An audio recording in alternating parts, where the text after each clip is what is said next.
হরে কৃষ্ণ বন্ধুরা, রাধে রাধে। তো তোমরা সকলে কেমন আছো? আশা করি ভালো আছো, আর আমিও ভালো আছি।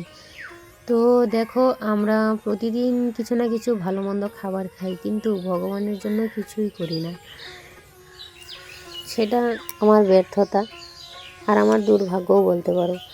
তো কালকে বরমাসেকে বলেছিলাম কিছু ময়দা আনতে, আর ঘরে কলা ছিল, একাদশীর দিন কলাগুলো এনেছিল।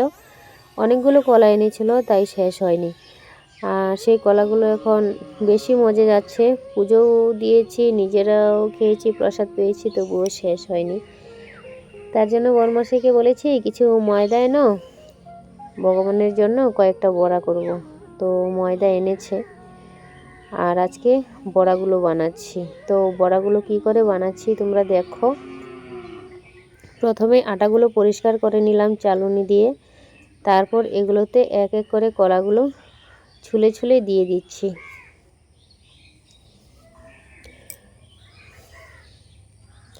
এবার এগুলোকে ভালো করে একটু কষলে নিতে হবে, একদম মিহি করে, যেন গুটি গুটি না থাকে।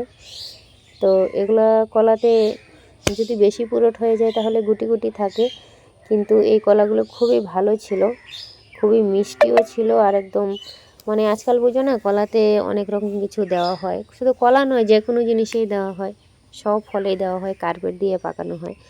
কিন্তু এই কলাগুলো মানে জানি না, মানে খুবই টেস্টি ছিল, একটা অন্যরকম ব্যাপার ছিল। মানে এগুলোতে মনে হয় কার্পেট দেওয়া হয়নি, মানে এরকম লাগছিল আমার কাছে। তো কলাগুলো ভালো করে কষলে এবার দিয়ে দিলাম চিনি।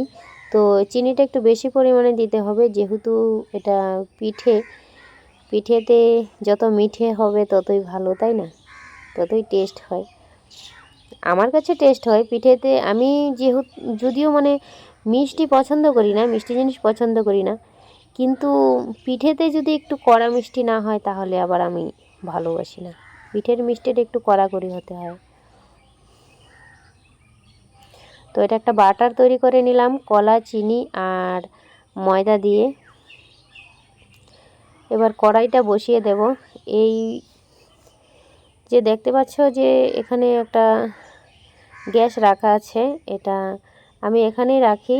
এটাতে যদি কিছু ভগবানের জন্য তৈরি করি তো এখানে করি। আর কালকে বড়মশাইকে বলেছিলাম যে ভগবানের জন্য পিঠা বানাবো, আর তুমি আমার জন্য একটা ছাঁকনি, দুটো চামচ আর একটা ঝাঁঝরি নিয়ে আসবে। তো এনেছে। তো ঝাঁঝরিটা আমার খুবই পছন্দ হয়েছে, আমি যেরকম চেয়েছি এরকমই এনেছে। তো তেল গরম হয়ে গেছে, বড়াগুলো এক এক করে দিয়ে দিচ্ছি। এবার এগুলোকে একটু উল্টে দেব, কারণ উল্টে না দিলে তো এক পৃষ্ঠায় হতে হতে এক পৃষ্ঠা একদম লাল হয়ে যাবে, হয়ে আরেক পৃষ্ঠায় কাঁচা থাকবে। তার জন্য একটু নেড়ে চেড়ে দিতে হবে, উলট পালট করে। হয়ে গেছে বড়া আমার রেডি, আর ভগবানকে ভোগও লাগিয়ে দিচ্ছি।